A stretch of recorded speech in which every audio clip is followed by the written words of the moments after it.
आज की अपनी कहानी है जीवन का दर्पण। एक दिन जब ऑफिस के सभी कर्मचारी ऑफिस पहुंचे तो उन्हें दरवाजे पर एक पर्ची चिपकी हुई मिली।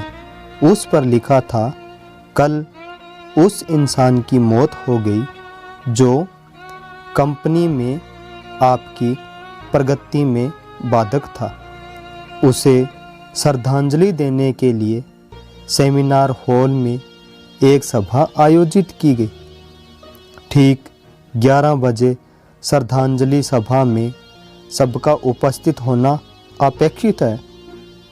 अपने एक सहकर्मी की मौत की खबर पढ़कर पहले तो सभी दुखी हुए, लेकिन कुछ देर बाद उन सब में ये जिज्ञासा उत्पन्न होने लगी कि आखिर वह कौन था जो उनकी और कंपनी की प्रगति में बाधक था। 12 बजे सेमिनार हॉल में कर्मचारियों का आना प्रारंभ हो गया। धीरे धीरे वहाँ इतनी भीड़ जमा हो गई कि उसे नियंत्रित करने के लिए सिक्योरिटी गार्ड की व्यवस्था करनी पड़ी। लोगों का आना लगातार जारी था। जैसे जैसे लोगों की भीड़ बढ़ती जा रही थी, सेमिनार हॉल में हलचल भी बढ़ती जा रही थी। सबके दिमाग में बस यही चल रहा था, आखिर वो कौन था जो कंपनी में मेरी प्रगति पर लगाम लगाने पर तुला हुआ था। चलो, एक तरह से ये अच्छा ही हुआ कि वो मर गया। जैसे ही श्रद्धांजलि सभा प्रारंभ हुआ, एक एक करके सभी उत्सुक और जिज्ञासु कर्मचारी कफन के पास जाने लगे।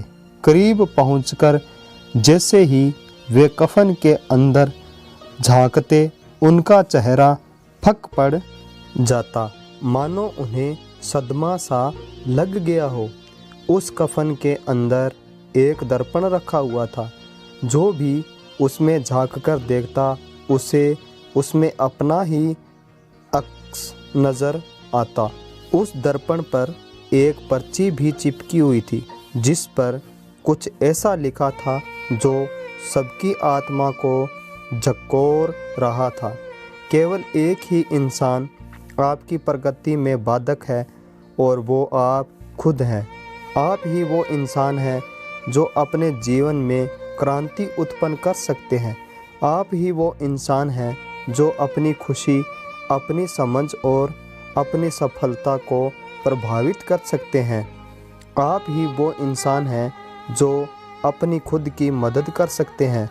आपका जीवन नहीं बदलता जब आपका बॉस बदल जाता है। आपका जीवन नहीं बदलता जब आपके दोस्त बदल जाते हैं। आपका जीवन नहीं बदलता जब आपके पार्टनर या साथी बदल जाते हैं। आपका जीवन तब बदलता है जब आप खुद बदल जाते हैं। जब आप अपने खुद के विश्वास की सीमा को लांघकर उसके पार जाते हैं, तब आप ये समझ जाते हैं कि आप और सिर्फ आप अपने जीवन के लिए जिम्मेदार हैं। तब आपका जीवन बदल जाता है। सबसे महत्वपूर्ण रिश्ता जो आपका किसी के साथ है, वो आपका खुद से है। आपको ये हमारी वीडियो कैसी लगी कमेंट सेक्शन में ज़रूर बताएं और हमारे चैनल को ज़्यादा से ज़्यादा लाइक एंड सब्सक्राइब करें। धन्यवाद।